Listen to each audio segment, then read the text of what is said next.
अगर ये राजपूत का बेटा अगर पीछे हट जाएगा तो दोबारा कोई राजपूत पे विश्वास नहीं करेगा कोई मुसलमान का बेटा। मैं बीजेपी सर्टिफाइड हिंदू नहीं हूँ, मैं एक समझदार हिंदू हूँ। पीठ पे न गोली हम लोग मारते हैं न गोली खाते हैं। किसी मुसलमान के बेटा को मुख्यमंत्री बना दीजिए, हम आपको समर्थन दे देंगे, सरकार बना लीजिए।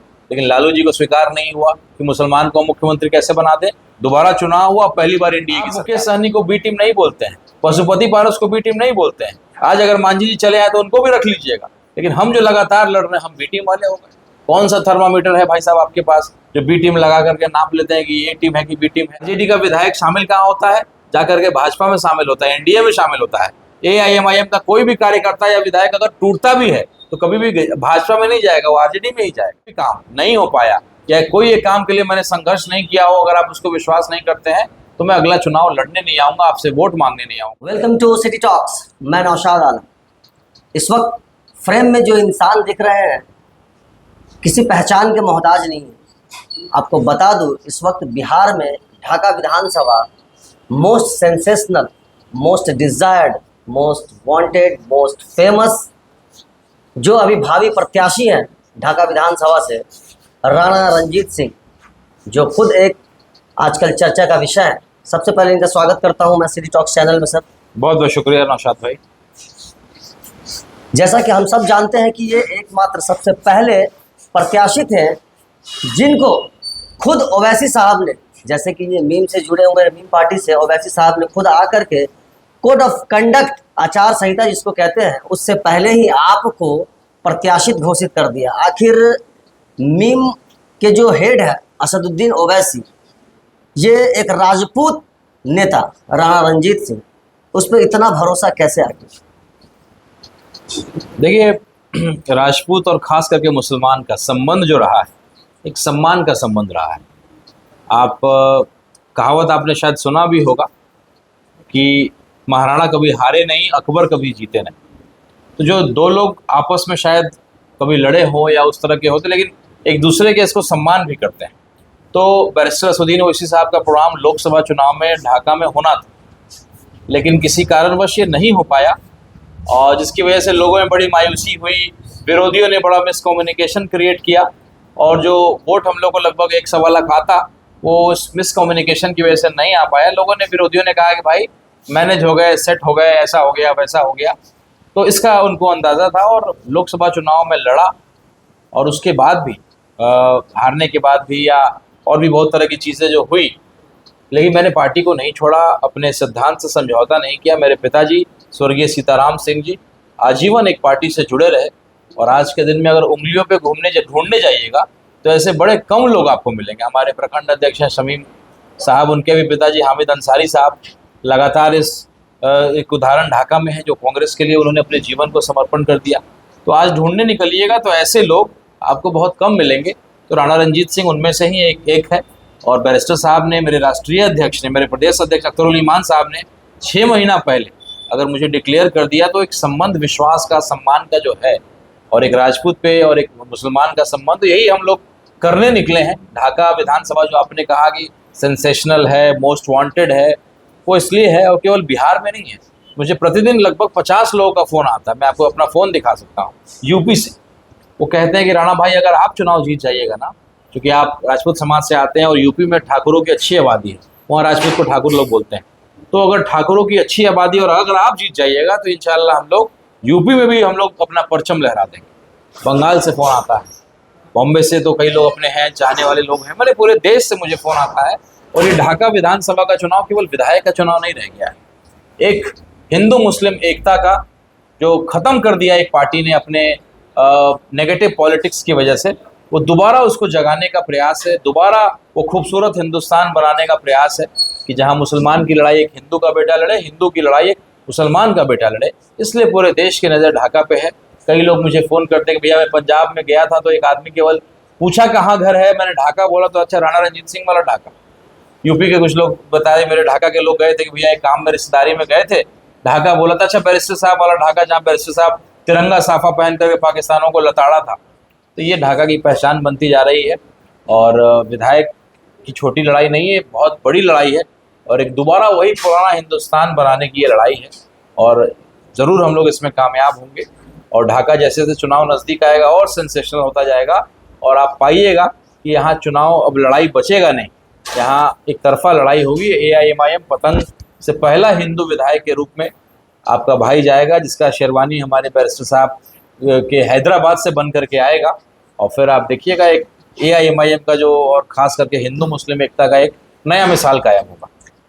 AIMIM की जो एक छवि है कि कट्टर मुस्लिम है, और ऐसे में जैसा कि मैं जहाँ तक जानता हूँ कि आपके पिताजी RJD से सांसद, विधायक और मंत्रालय तक संभाल चुके हैं, और आपके खुद भाई जो BJP से विधायक हैं, तो ऐसे में आपको नहीं लगा कि आपको एज अ राजपूत फैमिली एक मुस्लिम पार्टी के आप नेता बन गए हैं, तो आपके अपने लोगों का विरोध नहीं झेलने को मिला?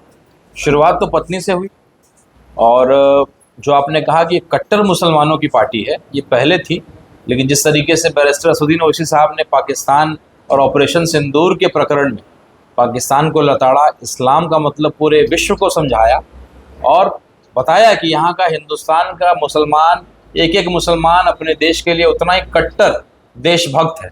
जिस तरीके से आप हिंदू लोग जो कहते हैं, उस तरीके से कहीं हिंदू मुसलमान में डिफरेंस नहीं है, हम लोग भी अपने देश को उतना ही अपना मानते हैं।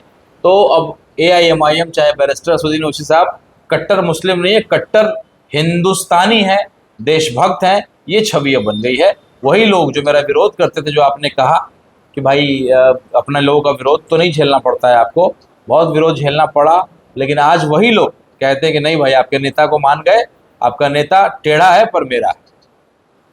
तो अब वो पुरानी बातें खत्म हो गई हैं, और बैरिस्टर साहब की इज्जत अब एक एक हिंदू भी करता है। वोट दे नहीं दे, धीरे धीरे वो चीज़ें ठीक हो जाएंगी, लेकिन अब उनको कोई गलत बात से या उनके खिलाफ कोई गलत बयानबाजी नहीं कर सकता है, क्योंकि मोदी जी ने भी उनको भेजने का काम किया। जब बात देश की रखने की आई विदेशों में, तो सभी काबिल MPओं में से उनको भी चुना। तो अब छवि दूसरी है, बैरिस्टर साहब कट्टर देशभक्त के रूप में उन्होंने अपनी पहचान को बनाया। पूर्वी चंपारण में ढाका सच में सेंसेशनल रहा, जैसा कि मैंने पहले भी कहा है, और सब जानते हैं, हम भी जानते हैं, आप जानते हैं, जनता जानती है।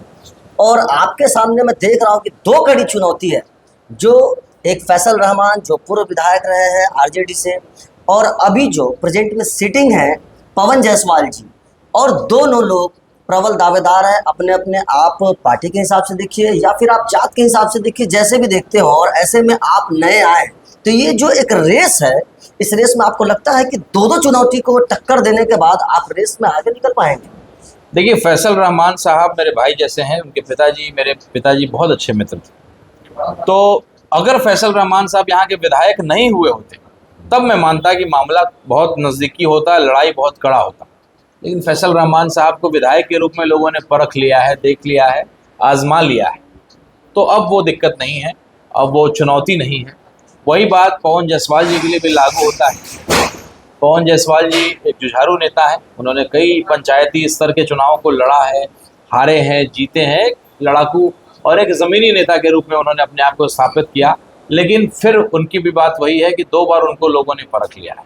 लेकिन आज ढाका में जो भ्रष्टाचार का आलम है, थाना में, ब्लॉक में, चीज़ों जो है, कमीशन खोरी बोलिए, चाहे जो भी चीज़ें हैं, अनाज 5 किलो या जो मुद्दे हैं, तो उसमें लोगों ने परख लिया। आज देखिए ना, खाद के लिए एक एक किसान त्राहिमाम कर रहा है, 1200 रुपये का खाद मिल रहा है, और वो भी अपने डंके की चोट पे दे रहा है, गर्दन पकड़ के दे रहा है, लात मार के दे रहा है कि लेना तो लो वरना भागो यहाँ से। तो ये चीज़ों पे कंट्रोल आप नहीं कर पाए, और निर्दलीय आपको जनता ने मौका दिया। आपने एक ज़माने में राम रहीम सेना को बनाया था, और तब लोगों ने आपको स्वीकारा। लेकिन आज स्थिति ये हो गई है कि आप 40,000 वोटरों का नाम, मुसलमान वोटरों का नाम कटवा रहे हैं, और उधर से पूर्व विधायक जो है हिंदू 40,000 का नाम कटवा रहे हैं। लेकिन राणा रंजीत सिंह जा रहा है और कह रहा है कि आइए मैदान को सजाते हैं, एक एक ढाका के नागरिक को वोटर बनाते हैं, और उसके बाद जब मैदान सजेगा तब ईमानदारी से खेल को जीता जाए, इस चुनाव को लड़ा जाए। बेईमानी से जीत का कोई मतलब नहीं है। हम लोग क्षत्रिय समाज से आते हैं, राजपूत समाज से आते हैं, और ख़ास करके मुस्लिम समाज और क्षत्रिय समाज कभी भी गोली खाया है या युद्ध में गोली चलाया है तो सीने पे चलाया है, किसी के पीठ पे न गोली हम लोग मारते हैं न गोली खाते हैं। तो ये ढाका की परिस्थिति है, और लगातार समर्थन जिस तरीके से मिल रहा है, हम लोगों ने यात्रा निकाला था, ऐसा लग रहा था कि कोई हम लोग चुनाव जीत करके आए हो या मंत्री या बहुत बड़ा पद लेकर के आए हो, उस तरह का अभिनंदन हो रहा था। तो ये तो अभी शुरुआत है, आप देखिएगा ढाका की लड़ाई एक तरफा बनती चली जाएगी। ये सेंसेशन जो है और सेंसेशनल होता चला जाएगा, और कोई यहाँ पे लड़ाई नहीं होगी। एक मौका राणा रणजीत सिंह जैसे पढ़े लिखे आदमी को, एक ज़मीनी आदमी को, एक लड़ाकू आदमी को जो यहाँ लोगों की समस्याओं के लिए लड़ सकता है, उसको मौका देने का मिजाज ढाका की जनता बना रही है। अच्छा, आरजेडी जो पार्टी है बिहार में दबदबा रहा है, उन्होंने बहुत राज भी किया है, तो आरजेडी को आप क्या मानते हैं, मुस्लिम सपोर्टर पार्टी है या मुस्लिम विरोधी पार्टी मानते हैं? देखिए, आडवाणी जी के रथ को रोका था लालू जी ने, अब उसका बनियारी कब तक हम लोगों से वसूलिएगा, मुसलमान भाइयों से उसका कब तक वसूलिएगा? अरे आपको इतने दिन तक सत्ता में रखा, आपको मुख्यमंत्री बनाया, आपकी पत्नी को बनाया, बेटे को उप मुख्यमंत्री बनाया, लेकिन आपने क्या दिया? आज तक एक बिहार में मुसलमान नेता को पैदा होने नहीं दिया आपने। अब्दुल बारी सिद्दीकी साहब MY समीकरण से लड़ते हैं और वाई जो है वो हिंदू हो जाता है। क्यों? क्योंकि भाजपा के टिकट पे यादव चला आया है। क्या आपको नहीं संभालना चाहिए था MY समीकरण उस समय? आपको चिंता नहीं करनी चाहिए थी कि मुसलमान को कितना खराब लगेगा कि जिस जगह पे MY अगर एक हो जाए तो एक तरफा जीत हो जाती। लेकिन जहाँ से अब्दुल बारी सिद्दीकी साहब हार जाते हैं, आप इतना बड़ा यात्रा निकालते हैं, आप बड़ी बड़ी रैलियाँ करते हैं, तेजस्वी यादव जी हेलीकॉप्टर पे घूमते हैं, तो मुकेश सहनी जी को बिठा रहे हैं, आप बिठाइए उनको बेशक, हमें उससे दिक्कत नहीं है, लेकिन आप अब्दुल बारी सिद्दीकी साहब या बिहार में कोई एक मुसलमान नेता बताइए ना जिसको आपने सम्मान दिया हो, बगल में बिठाया हो, मंच पे रखा हो, तो कहीं ना कहीं आपको लगता है कि भाई मुसलमानों को अगर आवाज़ मिल जाएगा, मुसलमान अपने अधिकार हक को समझने लगेगा, मांगने लगेगा, तो क्या होगा? और AIMIM वही कर रही है, ये मुसलमानों की लड़ाई को लड़ती है, मुसलमानों को बताती है कि तुम सबसे ताकतवर हो, सबसे कमज़ोर बनते चले जा रहे हो सियासत में, तो इसीलिए उनको बड़ी दिक्कत है। हम लोगों से कभी गठबंधन की बात नहीं करते हैं। अगर ओवैसी साहब का नाम इंटरव्यू में आ जाए तो तेजस्वी जी का जो है गला सूख जाता है, कुछ आवाज़ से मुंह से जवान आवाज़ नहीं निकलता है। तो MY समीकरण उनकी चिंता है, बिहार का विकास उनकी चिंता नहीं है, और मुसलमानों को गुलाम बना करके, दरी बिछाने वाला बना करके और तस्वीर खींचने वाला, वो मंच पे फ्रंट सीट पे मुसलमान को नहीं जगह मिलता है, वो फोटो खींचता है पीछे से। जब भाई जीप निकलता है यात्रा राहुल गांधी जी का, तेजस्वी यादव जी का, तो एक भी मुसलमान का नेता उनके जीप पे नहीं होता है। तो राणा रणजीत सिंह अगर यहाँ जीतता है तो ये वोट जाएगा बैरिस्टर असदुद्दीन ओवैसी साहब को, जो इकलौते शेर सदन में लड़ने का काम करते हैं, भाजपा के खिलाफ दहाड़ने का काम करते हैं। आप मुकेश सहनी को B टीम नहीं बोलते हैं, पशुपति पारस को B टीम नहीं बोलते हैं, आज अगर मांझी जी चले आए तो उनको भी रख लीजिएगा, लेकिन हम जो लगातार लड़ रहे हैं, हम B टीम वाले हो गए। कौन सा थर्मामीटर है भाई साहब आपके पास जो B टीम लगा करके नाप लेते हैं कि ये टीम है कि B टीम है? तेजस्वी यादव जी पूर्णिया में जाके कहते हैं लोकसभा चुनाव में कि या तो इंडिया को वोट दीजिए या NDA को वोट दीजिए, लेकिन किसी दूसरे तीसरे को मत दीजिए। कुल मिलाकर आपकी बातें बता रही हैं कि आरजेडी मुस्लिम सपोर्टर नहीं है। बिल्कुल सही है, लेकिन एक बात नहीं समझ में आ रहा है कि जहां मीम पार्टी मुस्लिम के लिए काम कर रही है, मुस्लिम को हक दिलाने की बात करती है, आरजेडी मुस्लिम विरोधी है, उसी मुस्लिम विरोधी पार्टी में महागठबंधन में शामिल होने के लिए ये नए नए तरीके से आप ढोल नगाड़े बजा करके और इन्विटेशन दे करके बार बार उनके दरवाजे पर जा करके गठबंधन में शामिल होने के लिए क्यों परेशान है? देखिए, बिहार की चिंता है, दोबारा वो जहर फैलाने वाली पार्टी बिहार में ना चली आए, इसकी चिंता है। आपको याद होगा रामविलास पासवान जी ने शर्त रखा था 2005 में कि अगर किसी मुसलमान के बेटा को मुख्यमंत्री बना दीजिए, हम आपको समर्थन दे देंगे, सरकार बना लीजिए। लेकिन लालू जी को स्वीकार नहीं हुआ कि मुसलमान को मुख्यमंत्री कैसे बना दें। दोबारा चुनाव हुआ, पहली बार NDA की सरकार आई, फिर वही होने जा रहा है। अगर आप गठबंधन नहीं करते हैं तो फिर बाद में आपको नुकसान होगा, आप जो है बिखर जाइएगा, शायद सेकुलर वोटों का बिखराव होगा जो बहुत नुकसान करेगा। हम इस बात की चिंता करते हैं, इसलिए बार बार हम लोग अपने स्वभाव से विपरीत जाकर के झुक करके आपको समझाने का हम लोगों ने प्रयास किया, लेकिन आपके ऊपर अहंकार का चश्मा लगा हुआ है, आप इसको नहीं मानते हैं। विधायक बन करके आएंगे तो हमको कबूल करिएगा, लेकिन आज आप हमको कबूल नहीं करिएगा। दूसरी बात यह है कि हम अपना अधिकार अपने भाई, अपने परिवार में मानते हैं ना। अगर 4 भाई अगर हैं तो हम अपने घर में ही ना बंटवारा खोजेंगे कि पड़ोसी और पटदार के घर चले जाएंगे। तो आरजेडी वालों को मुसलमानों का वोट मिलता रहा, हमने आरजेडी को सत्ता पे बिठाया है। तो आज जब हम अपना हक मांग रहे हैं, या तो ठीक है तुम कहते हो कि MIM ना लड़े, तो ठीक है, हमारा 18% आबादी है, तो आप जो महागठबंधन है उसमें उतना % दे दीजिए मुसलमानों को हक, तो हमें वोट ही कौन क्यों देगा? आज मुसलमान अगर 5 विधायक AIMIM का जिताया है, हम वोट कटवा थोड़ी ना है, हम 5 विधायक जीत करके आए हैं, तो आप में कमी है तभी ना। आप हमारा हक नहीं दे रहे हैं, इसलिए ना MIM का जो है उसके लिए दरवाज़ा लोग खोल रहे हैं। तो हम अपना हक तो वहीं मांगेंगे जहाँ मेरा हिस्सा होगा, हम भाजपा से अपना हक तो नहीं मांगेंगे। इसलिए हम लोग जाते हैं, उनको समझाते हैं, और हमें बिहार की चिंता है कि सेकुलर पार्टी की सरकार बने।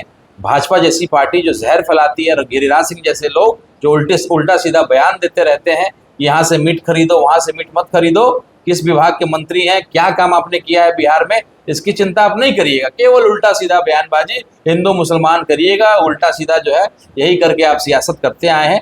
जनता जाग गई है, पढ़ी लिखी लोग हैं। मैं हिंदू हूँ, मैं बीजेपी सर्टिफाइड हिंदू नहीं हूँ, मैं एक समझदार हिंदू हूँ। इसलिए मैं जानता हूँ कि आप बरगला करके ये केवल उल्टा सीधा लोगों के दिमाग में डाल करके आप अपनी सियासत को कर रहे हैं। मुद्दा होना चाहिए बेरोजगारी, मुद्दा होना चाहिए सड़क, पलायन, लेकिन मुद्दा क्या है? हिंदू मुसलमान। कब तक?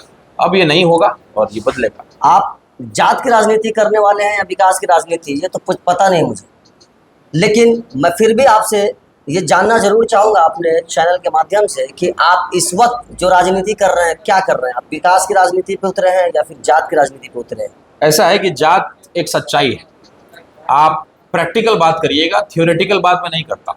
जात एक एक्सटेंशन होता है फैमिली का, एक्सटेंडेड फैमिली। अगर आप एक कास्ट के लोग हैं, इसका मतलब है कि आप एक परिवार की तरह हैं।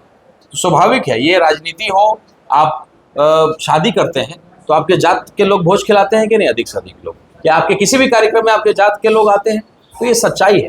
तो हम उसको इनकार नहीं कर सकते हैं, नकार नहीं सकते हैं, हम प्रैक्टिकल होना पड़ेगा। इसलिए जात को समझते हुए, बनाते हुए, और जात सही बात है, जिसकी जितनी हिस्सेदारी, जिसकी जितनी भागीदारी, उसकी उतनी हिस्सेदारी का जो नारा है। तो अब तक जो है बिहार में ओबीसी का मुख्यमंत्री बना है लंबे समय से, यादव समाज से बने, कुर्मी समाज से बने। अब मैं अगर चाहता हूं कि कोई मुसलमान का बेटा मुख्यमंत्री बने ताकि मुसलमानों का भी भला हो जाए, जो जिस जाति का बनता है उसका भला होता है। नीतीश कुमार जी नालंदा से आते हैं तो उन्होंने नालंदा को बहुत विकसित किया। लालू जी यादव समाज से आते हैं तो यादवों के लिए बहुत कुछ हुआ।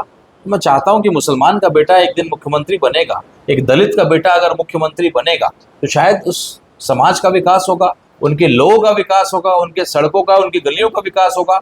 तो अलग अलग जाति के लोग अगर सत्ता की कुर्सी पे बैठते हैं, शीर्ष पे बैठते हैं, तो उस जाति का भी विकास होता है। ये सच्चाई है, इससे आप इनकार नहीं कर सकते। और बिहार ही नहीं, पूरे देश में ये समीकरण है, एक्सटेंडेड फैमिली है कास्ट। तो ये है कि जो कभी नहीं जाती वही है जाति, एक सच्चाई है। लेकिन उसको समझते हुए मैं ये चाहता हूँ, जाति जनगणना आपने किया, करोड़ों रुपए आपने खर्च किए, तो हर जात को मौका दीजिएगा। क्योंकि हम लोग फॉरवर्ड समाज से आते हैं, हम लोग को मौका मिला है, हमें कोई जल्दबाजी नहीं है। जब समय आएगा तो हम लोग फिर अपने लिए लड़ेंगे। लेकिन हम लोग कई अच्छे समय पर रहे, पढ़ने लिखने का हम लोग को मौका मिला। लेकिन जो गरीब वंचित है, जो मुसलमान भाइयों में अशिक्षा है, और जो दलित भाइयों में, उनको एक बार मौका दीजिए। और हमारी लड़ाई उसी की है। जो हमारी पार्टी का नाम है उसमें हम लोग, भले वो लिखा हुआ है मुस्लिमीन, लेकिन हम लोग उसको मजलूमीन ही मानते हैं। और ये जो ऑल इंडिया, जो हमारी पार्टी का AIMIM नाम है, ऑल इंडिया मजलिस इत्तेहादुल मुस्लिमीन, तो लोग कहते हैं कि मुस्लिमीन है, मुसलमान का नाम है, तो उसको हम लोग मजलूमीन ही मानते हैं। क्योंकि एक छोटा सा संगठन बना था और उस समय नहीं मालूम था कि इतना बड़ा रूप ले लेगा। तो कई बार लोग कहते हैं, तो हम लोग की लड़ाई गरीबों को और वंचितों को हक दिलाने की लड़ाई है, और बेबाकी से सच बोलने की लड़ाई। आज मैं RJD को चैलेंज करना चाहता हूँ, ठीक है, आप मुसलमानों की चिंता करते, एक छोटा सा कार्यक्रम RJD के बैनर तले वक्फ के खिलाफ करके दिखाइए, तो वक्फ बोर्ड के खिलाफ एक छोटा सा आंदोलन करके दिखाइए।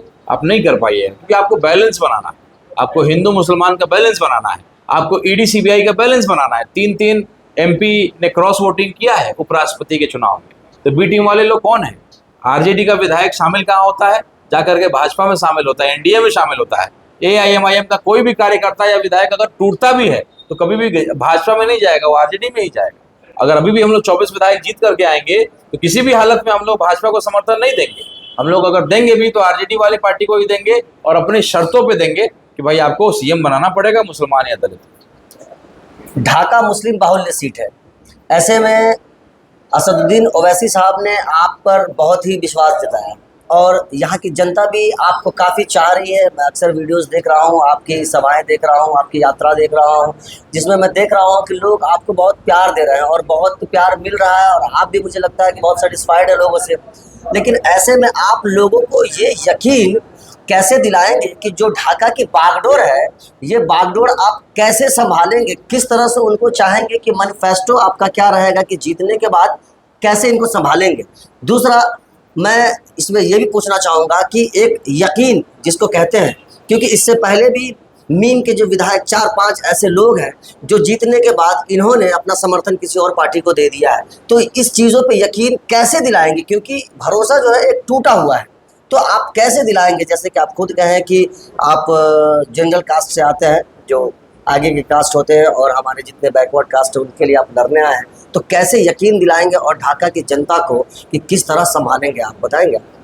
देखिए, इलेक्शन मैनिफेस्टो की जो आपने बात कही, जो मैं यात्रा निकाला हूँ, और इसमें पद यात्रा करना और साइकिल यात्रा करने का मकसद यही था कि ज़मीनी समस्याओं को हम नज़दीकी से देखें और उसको नोट करें।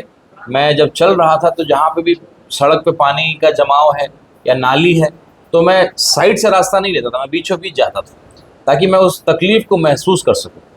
आज मेरे ढाका के 40,000 लोग बम्बई में रहते हैं, मजबूरी में पलायन करके अपने रोजगार के लिए वहाँ पे गए हुए हैं। और ढाका की कारीगरी और ढाका के ही नागरिक का या वोटर का बना हुआ बैग लगभग पूरा देश का 50% आबादी इस्तेमाल कर रहा है। इतना बैग और इतना कारीगरी में हमारे ढाका विधानसभा के लोग सक्षम हैं और इतना बढ़िया काम करते हैं।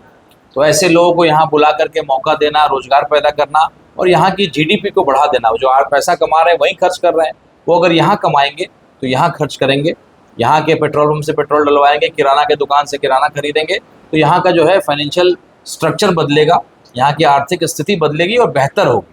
तो ऐसे कई विजनरी चीज़ें हम लोग के पास हैं प्लान में। हम लोग MBA मार्केटिंग से किया, इंजीनियरिंग किया और बड़ी बड़ी कंपनियों के लिए यही काम करते थे। तो विधायक बन करके हम लोग जब आए तो यहाँ विपक्ष जो है बिल्कुल मृत था। यहाँ विपक्ष कभी कोई सवाल नहीं उठाता था।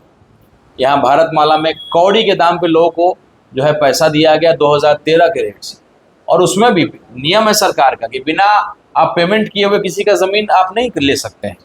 लेकिन यहाँ पेमेंट छोड़िए, नोटिस तक नहीं मिला और ज़मीन तोड़ करके, धमका करके, हड़का करके उस पर काम चालू है, लेकिन भुगतान नहीं मिला, 2% पैसा मांगा जा रहा है।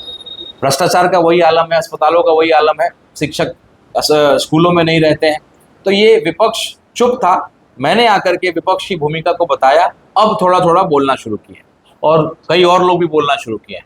तो कहीं ना कहीं विपक्ष की भूमिका सिखाई है। विधायक के रूप में अगर ढाका की जनता ने मुझे मौका दिया तो ढाका विधानसभा को उदाहरण देने नहीं निकले, पूरे देश को एक अलग उदाहरण देंगे कि अगर एक पढ़ा लिखा, शिक्षित, एक विजनरी आदमी अगर आपका विधायक बनता है तो क्या क्या बदल सकता है। विधायक एक विधानसभा का गार्जियन होता है। वो 4 करोड़ रुपया जो फंड मिलता है, खाली उसी का रोड बनाने के लिए, चबूतरा बनाने के लिए थोड़ी ना विधायक बनता है। विधायक गार्जियन होता है। मैं अगर किसी कंपनी वाले के पास जाता हूँ, मैं कहता हूँ कि भाई साहब, मैं ढाका का विधायक हूँ, जनता ने मुझे चुन करके भेजा है, मैं चाहता हूँ कि आपकी फैक्ट्री मेरे ढाका विधानसभा के फलाना जगह पर लगे, मैं सब्सिडाइज रेट में आपको ज़मीन दूंगा, मैं आपको बैंक से लोन दिलवाऊंगा, आपको जो मदद चाहिए मैं उसके लिए खड़ा रहूँगा, आप आइए। जब विधायक के रूप में, जब मैं गार्जियन के रूप में जाकर के प्रस्ताव दूंगा तो कौन नहीं चाहता है कि 2 पैसा उसका बच जाए। तो ऐसे ऐसे कई प्रपोजल हैं, कई चीज़ें हम लोग के पास हैं। कागजी लड़ाई लड़नी हो और किसी की भी समस्याओं के लिए लड़ना हो तो एक विजन हम लोग का तैयार है, एक रोड मैप हम लोग का तैयार है। और उससे पहले भी हम लोग इलेक्शन मैनिफेस्टो नली एकदम मतलब सबसे निचले स्तर का, वार्ड लेवल का हम लोग मैनिफेस्टो तैयार किया। ऊपरी ऊपरी बात तो होती है कि भैया ये होना चाहिए, वो होना चाहिए, शिक्षा, स्वास्थ्य, ये हम लोग निचले स्तर के मुद्दे को नोट कर रहे हैं। मैनिफेस्टो का किताब अपनी जनता के हाथ में देंगे और नीचे एक बड़ा बड़ा लाइन नोट में भी लिखेंगे कि इनमें से अगर एक भी काम नहीं हो पाया या कोई एक काम के लिए मैंने संघर्ष नहीं किया हो, अगर आप उसको विश्वास नहीं करते हैं तो मैं अगला चुनाव लड़ने नहीं आऊँगा, आपसे वोट मांगने नहीं आऊँगा। ये विश्वास मेरा है, मेरी क्षमता पे मुझे विश्वास है और जनता को भी विश्वास दिलाएंगे कि ये पैसा कमाने, कमीशन कमाने नहीं आए। मैं जब पैदा लिया तो मैंने तब से लाल बत्ती देखा है। मेरे पिताजी लंबे समय तक विधायक रहे, मंत्री रहे, मेरे भाई विधायक रहे, मंत्री रहे। तो हम लोग नेता बनने आए हैं। विधायक, सांसद बहुत छोटा पद है, नेता एक बड़े समूह को, एक बड़े लोगों का विश्वास अगर आप पे है, आपके नेतृत्व पे उनको विश्वास है, तो ये एक बड़ा पद है। उस पद की लड़ाई को मैं लड़ रहा हूँ, इसमें कुछ हद तक मैं कामयाब हुआ हूँ। एक पहचान ढाका की हम लोगों ने बनाने का प्रयास किया है और इसलिए ढाका एक सेंसेशनल सीट है। यूपी बिहार नहीं, पूरे देश के लोग नज़र गड़ाए हुए हैं कि ढाका इस बार क्या फैसला करने जा रही है। और हम लोग भी इस दायित्व को समझते हैं कि इतने लोगों की नज़र अगर आप पे है तो आपको बड़ी ईमानदारी से काम करना पड़ेगा। अगर बैरिस्टर असदुद्दीन ओवैसी साहब 6 महीना पहले एक राजपूत, एक हिंदू पे विश्वास करते हैं और उसको बेबाकी से मंच से कैंडिडेट का अनाउंसमेंट कर देते हैं, तो कितनी बड़ी जिम्मेदारी आप समझिए। अगर ये राजपूत का बेटा अगर पीछे हट जाएगा तो दोबारा कोई राजपूत पे विश्वास नहीं करेगा, कोई मुसलमान का बेटा। तो इतनी बड़ी जिम्मेदारी है मेरे ऊपर, मेरे समाज की जिम्मेदारी है और इतने बड़े विश्वास की जिम्मेदारी है। तो ये कोई अगर कहता हो कि पार्टी छोड़ दूंगा, ये कर दूंगा, वो कर दूंगा, ये विरोधी जो है कहीं ना कहीं प्रयास करते हैं, क्योंकि और कुछ बोलने को इनके पास है नहीं। एक राजपूत का एक वादा है और हमारे इसमें खास करके कहावत है कि रघुकुल रीत सदा चली आए, प्राण जाए पर वचन न जाए। तो हम लोग उस संस्कार के लोग हैं। सीताराम बाबू का खून है जिन्होंने आजीवन एक पार्टी में संघर्ष किया। हम लोग उन्हीं के संस्कार से और उन्हीं के सेवा भावना से हम लोग राजनीति और समाज सेवा में आए हैं। तो आप देखिएगा, आप लोग और सब लोग एक उदाहरण स्थापित करेंगे कि एक विधायक क्या कर सकते हैं। सुन रहे हैं, राणा रणजीत सिंह सामने है और जो बातें ये कह रहे हैं, ढाका विधानसभा की जनता, बिहार की जनता और पूरे भारत की जनता इस वक्त बिहार विधानसभा को लेकर के बिहार अपने चरम पर है और चुनाव को लेकर के हर विधानसभा में एक सरगर्मी है। लेकिन ऐसे में ढाका विधानसभा एक ऐसा सीट है जहां खलबली मची हुई है और ये खलबली आज से नहीं, जिस दिन से बैरिस्टर असदुद्दीन ओवैसी बिहार यात्रा पर आए और इनको कैंडिडेट घोषित किए हैं, तब से मची हुई है और सबकी नज़र गड़ी हुई है। और इन्होंने अपनी बातों से जनता के लिए जो यकीन दिलाया है, जो बातें रखी हैं, जो वादा किया है, ये तो जनता ही बताएगी आखिर किस तरह इन पर विश्वास करते हैं और ये किस तरह खरा उतरेंगे मैदान में। तो वीडियो आप देख रहे थे, यहाँ पर हमारे साथ बैठे थे राणा रंजीत जी, और वीडियो को आप लोग इतना शेयर कीजिए ताकि हर लोगों तक पहुँचे और राणा रंजीत सिंह की जो एक छवि है, इनका जो उम्मीद है और या ढाका की जनता की उम्मीद है राणा रंजीत सिंह के लिए, वो चीज़ों पे कायम रहे। और वीडियो को ज़्यादा से ज़्यादा शेयर कीजिए, सिटी टॉक्स को फॉलो कीजिए।